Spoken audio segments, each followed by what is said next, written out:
আজকে সকালে আমি টিকটকও ঢুকতাম পারছি না, ফেসবুকও ঢুকতাম পারছি না। ঘুম থেকে উঠতে নদীর হয়ে গেছে, তো আমি খামো গেছি কি।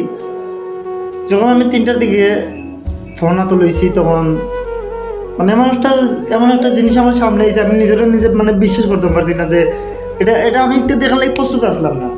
আমি আগের দিন রাতকে যে মানুষের ভিডিও দেখে ঘুমাইছি, যে মানুষের কথা আমি গৌরবাদ থেকে ঘুমাইছি, আমি যে মানে ফোন হাতে লোয়া পরে আমি দেখুন যে সেই মানুষটাই দুনিয়াত নাই, আমি বিশ্বাস করতে পারছি না।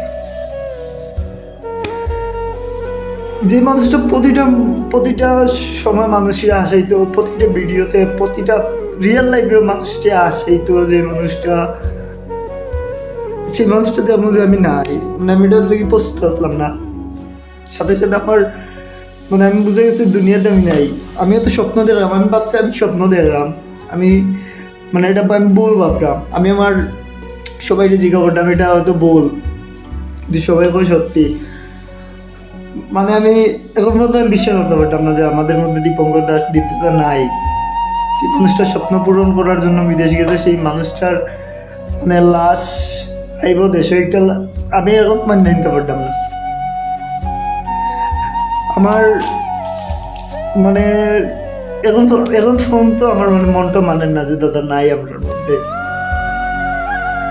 আমরা কেমনে মানিয়ে নিতাম যে মানুষটা আসানো পছন্দ করে, যে মানুষটার ভিডিওতে বা সবসময় মানুষটার সব জিনিসে মানুষের আসানো। ওনার মা কেমন করে মাইনা নিব, আমরা মাইনা নিতে পারতেছি না, ওনার মা কেমন করে মাইনা নিব, ওনার আত্মীয় স্বজন তারা কেমনে মানিয়ে নিব। আমি সবার কাছে একটাই অনুরোধ করবো, দাদার জন্য সবাই আশীর্বাদ করবেন, যাতে দাদা পরলোকে গমন করে সুখে শান্তিতে থাকতে পারে। ঈশ্বর ওনাকে স্বর্গবাস করে, সবাই আশীর্বাদ করবেন। আর দাদার দেহটা কবে দেশে আসবে, একটা রিকোয়েস্ট আমার, দাদার দেহটা কবে দেশে আসবে সবাইকে জানানোর জন্য সোশ্যাল মিডিয়াতে অনলাইনে সবাইকে জানাবেন যে কবে দাদার লাশটাতে দেশে আসবে, ওটা সবাইকে জানাবেন অবশ্যই।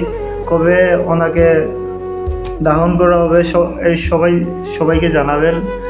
আর সবাই দাদার জন্য আশীর্বাদ করবেন, যাতে দাদা সুখে শান্তিতে স্বর্গবাস হয়।